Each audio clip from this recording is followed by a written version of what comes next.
Hi, COS faculty, Renee Domino here, and this is the second in our series discussing what we did in the January COS professional development. This particular online professional development is about online discussions. So here's our instructional design team. We had Tom Capuano and Paula Blue come in for this particular session on online discussions, but you can see any of the instructional design team if you need help with anything Blackboard. They are a fabulous, fabulous team. So they also wanted to put a plug in for the Faculty Innovation Center. You can drop in 8:45 to 4:45 Monday through Friday. This is a great place to get away and get some work done, and there's help nearby. So I encourage you to take advantage of the FIC. Here are the Blackboard training level 1, 2, and 3. I encourage all COS faculty to be fully online trained so that they can help prepare students for whatever kind of course that they might end up taking here at MCC, whether it be web enhanced, hybrid, or fully online. So the agenda for this particular workshop was to discuss online discussions, talk about pedagogy and best practices, create a discussion forum, and then talk about student access and grading and feedback. We got to about number 3 in the workshop, creating a discussion forum, so that's where I'm going to leave you today, and you can certainly look at the rest of the PDF PowerPoint here, and there is a handout in the Blackboard space where you can get more information about online discussions, and of course you can see anybody from the fabulous team. So let's talk about discussions. They just wanted to mention to everyone that Blackboard discussions are asynchronous, so students can go ahead and interact with them at different times, different places. They're text-based, organized by topic, that they're usually or typically used in online courses, but can also be implemented in face-to-face courses. I really encourage all COS faculty to use online discussions in Blackboard so that students have that experience in case that they use them in another face-to-face or another online course. So I really encourage you to implement online discussions. In terms of best practices, number 1, define participation requirements. You really want to share your expectations as specifically as possible so that students know exactly how many words you're looking for or paragraphs, what you want them to pull information from. Should they do some online research? Should they pull things from the textbook? Is this their personal experience? Is it a mix? And then if at all possible, you can get on there and go ahead and post yourself as an instructor so you can model that proper online interaction. You really want to spend time creating your effective question.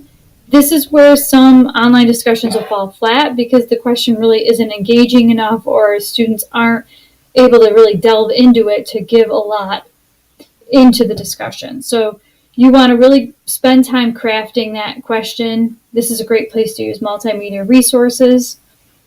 Some other things you can do are to moderate the discussion and encourage new ideas. So 3 and 4 here, where as you're participating, you're making comments where you ask for more information or for clarification or for resources. So being part of that discussion, you can go ahead and really model how to reply, how to post. So discussion prompt activity, this is the part of the workshop where they asked us before we went into online to really think about creating a discussion prompt. So is there an activity in your course that could be enhanced or replaced with an online discussion? And some folks said things like, yeah, the college resources. I might be able to have each student post about a college resource and then have students interact online to discuss college resources. We talked about college policies. Are there interesting ways that you could have online discussions about college policies that could really engage students? And then 2 gets at that you're really giving students a chance to interact with their peers and to have discussions where they're getting input from other college students. So instead of the conversation can sometimes, even though we try to encourage peer-to-peer connection in class, sometimes it's peer instructor, peer instructor, peer instructor. And if you find that happening, an online discussion might be a way for you to have the students, you're talking to each other, right? And then that might help better prepare in 3 students for in-class discussions. So where it isn't just always peer instructor, it's peer, peer, peer, peer, peer instructor, comes in at different times, but it isn't a conversation between you and several students. It's a conversation amongst your students that you're a part of. So then we get into some of the vocabulary. So the discussions live in the discussion board on Blackboard, and that's in that gray area, gray column in your Blackboard course. When the instructor sets up a discussion, it's a forum, and so that's the discussion that the professor has created. The initial post made by student is a thread, and so you'll see that when students participate or you participate, you create thread, and then the responses to the initial posts are replies. This talks about how to access discussions, so you can access them in the gray bar where it says discussions and tools and discussion boards. And then here's where we went to create a forum. So before I jump more into creating a forum, I just want to talk briefly for a way that you could set this up in your face-to-face class. What I would suggest is the first time you do an online discussion in your face-to-face class, meet in a computer lab and do the posts and replies all in the computer lab together. I wouldn't even grade that initial, other than maybe they get participation points for participating in the discussion, but not on content. This would be a chance for them to mess up, make mistakes, right? So that they can just get through it while you're walking around and you're helping them. Okay, this is how you post, or click here, go there. Then the next time you do the online discussioning, I would do the posting in class, and then, they can reply for homework. And I might even try to meet in the computer lab again before that reply is due, just to say, is anybody having any difficulties? Can we look at this? And then maybe even leave a little time for people to ask questions about it. And then from there, I might have those online discussions be a homework assignment. But I wouldn't start off with them doing them independently. You have them face-to-face. If you can get a computer lab, I would really scaffold those online discussions. So creating a forum. So what Tom did was he actually put a couple of online discussions in. This is our Blackboard course. So you can go here and look in the COS faculty organization space on Blackboard. And he created this, create forum. Here we are in discussion. He created a forum. So the first one he created, January 2019, how was your winter break?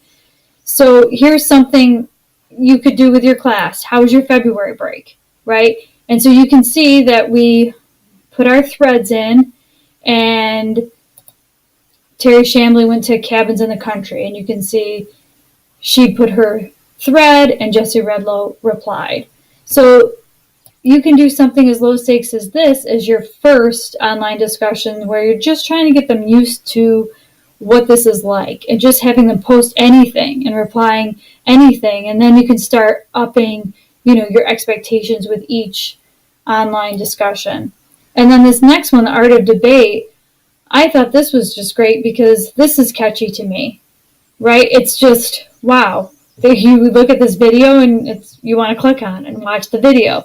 And so if you can think of incorporating that multimedia in that way. And then here, let's keep the conversation going. So for this one, it was about, okay, we talked about these different things in class.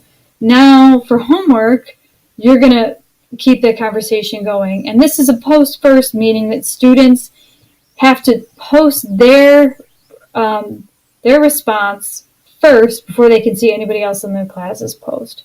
It's just a different way to set it up. So hopefully that gives you some ideas in terms of online discussions. And my suggestion is really to see the instructional designers, and they are so helpful in terms of creating these. And this gives you some ideas here. You can go to our online Blackboard space and see if there's something like this you can try this semester. You can always reach out to me. I'm happy to share what I'm doing in my online class. But I really think these can be a fun, interactive way for students to get into the course content. All right, so then lastly, I wanted to go through the index card activity. So this activity we did at the end of the session, and you just pass out index cards to everyone, and they write down one takeaway, and then they wrote down one question they had about the material. They stand up, and you just start exchanging cards with anyone. And when I say stop, you discuss the index card in your hand and the index card your partner has in their hand. So you're not discussing your index card. It's been passed. It's somewhere else. You're discussing what's in front of you.